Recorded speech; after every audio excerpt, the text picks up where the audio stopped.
Hey everybody, it's Jason Blaha with Ice Cream Fitness here. Alright, I'm getting a lot of questions on this, so today I want to briefly cover for you guys what supplements actually work. But hold on, let me give you guys a bicep shot first. Alright, you guys know me, I like to cut through the bullshit, and I love stuff that has scientific backing, and I love digging into the science. So you guys know I'm not going to recommend any supplements to you that look like they have nothing but cherry-picked studies that supplement companies have cherry-picked to make a product look good when it actually isn't. So I'm going to break this up into two sets of supplements for you. The first ones are going to be what I would consider essential supplements, and the next is going to be what I would consider non-essential supplements, but ones that still have very good scientific literature saying that they absolutely work.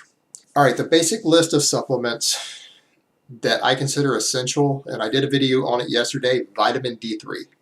That should be near the top of your list, particularly in the winter time, or if you live in a darker country, or if you have darker skin. If you're not Caucasian, you need to be supplementing with vitamin D3, unless you are literally out in the sun in a very bright country 12 hours a day.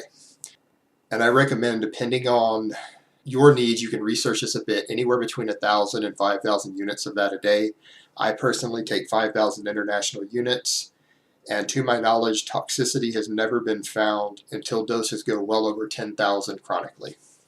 All right, for anybody who doesn't eat cold water fish at least 2 to 3 times a week, things like salmon, I'm going to recommend fish oil. That is near the top of your list. That is an essential supplement if you do not eat fish, particularly cold water fish, and you're not going to get enough from a couple cans of tuna, and you need to be concerned about the mercury in tuna anyways. You shouldn't be eating it every day.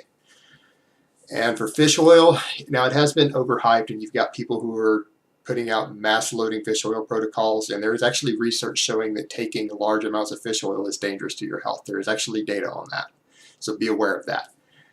But for your general health and to help with your gains and to help with your insulin sensitivity and things, right around 3 to 5 grams of the regular 1 gram fish oil caps should get the job done. And I personally take 3. All right, next up, if you are concerned that you aren't getting all of your micronutrients, that's vitamins and minerals in your diet, and you're worried that you have some deficiencies here and there in your diet, take a multivitamin. But what you want to watch for, make sure you're not taking ones that are loaded with too many metals. You can overdose on things like iron and zinc, particularly zinc. I really don't like people supplementing zinc because you can overdose and it is dangerous, and people have done so. And it causes deficiencies in other minerals if you take too much zinc. But if you're concerned you're not getting quite enough fruits and vegetables in your diet, a good multivitamin can be very good to have to help just balance it out and make sure you're getting your micronutrients. All right, as far as non-essential supplements that have been shown to boost performance safely, because I'm not going to cover stuff that's potentially dangerous, I'm just going to cover stuff that is known to be safe for people with a variety of medical conditions and things.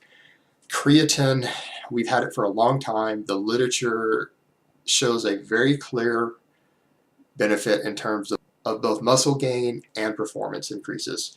So creatine, all around a good supplement. It's proven about 30% of people are non-responders. I'm personally a non-responder. But for about 70% of the population, it works. Next one on the list, it's more of a newcomer. Beta-alanine has very good scientific literature showing that it is a performance enhancer. It absolutely works. The peer-reviewed data says that it works.